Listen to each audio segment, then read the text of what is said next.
கண்ணா இப்ப நான் ஈ எழுதுவது எப்படின்னு உங்களுக்கு 2 நோட்ல பயிற்சி கொடுத்தேன். அப்படிதானே? இதெல்லாம் நீங்க எழுதுனதுதான் சரியா? இதுல நிறைய பேர் நல்லாவே எழுதிருக்கீங்க. நிறைய பேர் இதுல நல்லா எழுதிருக்கீங்க. சில பேர் மட்டும்தான் சரியா எழுதல. நான் எப்படி எழுத சொன்னேன்?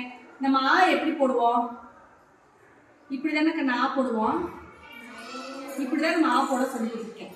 அப்ப இதுல இருந்து நீ ஈ போட கத்துக்கணும். எப்படி அப்படின்னா முதல்ல ஆ எப்படி போடுறோம்? இங்க வாக்குல 2 கோடையும் தொட்டு நீங்க இது அப்படியே இங்க வரைக்கும் கொஞ்சம் இழுக்கணுங்கன்னா இப்படி ஆ போடுற மாதிரி வந்துச்சா?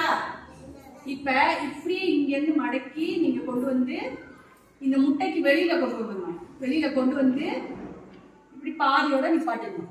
இதுதான் ஈ. இதுதான் முறைப்படி எழுதுவது. சரிங்களா? இப்ப என்ன பண்றீங்க சில பேரு இந்த முட்டைக்கு வெளியில வராம இப்படி கொண்டு வந்துடுறீங்க. சரியா? ஆனா இது தவறு. இதுக்குள்ள இப்படி போக கூடாது. சரிங்களா? நீங்க எழுதும் போது இதை கொஞ்சம் இப்படி இழுத்து கொண்டு வாங்க. இழுத்து கொண்டு வந்து அப்படி வெளியில கொண்டு போய் பாதியிலே இப்படி நிப்பாட்டணும். நீங்க முழுசாவும் இப்படி போடக்கூடாது. இங்க வரைக்கும் கொண்டு வரக்கூடாது. என்ன கண்ணு? இங்க வரைக்கும் கொண்டு வரக்கூடாது. இப்படி ஸ்டைலாலாம் போடக்கூடாது. சரிங்களா? இதை கரெக்டா முறைப்படி எழுதணும். சரியா? ஆனா நிறைய பேர் ஓரளவு நல்லாவே கொண்டு வந்துட்டீங்க. இதெல்லாம் ரொம்ப நல்லா போட்டுருக்காங்க. சரியா? சில பேர் மட்டும்தான் சில இதெல்லாம் உள்ள இருக்கு பாத்தீங்களா? இந்த உள்ள போயிருக்காங்களா?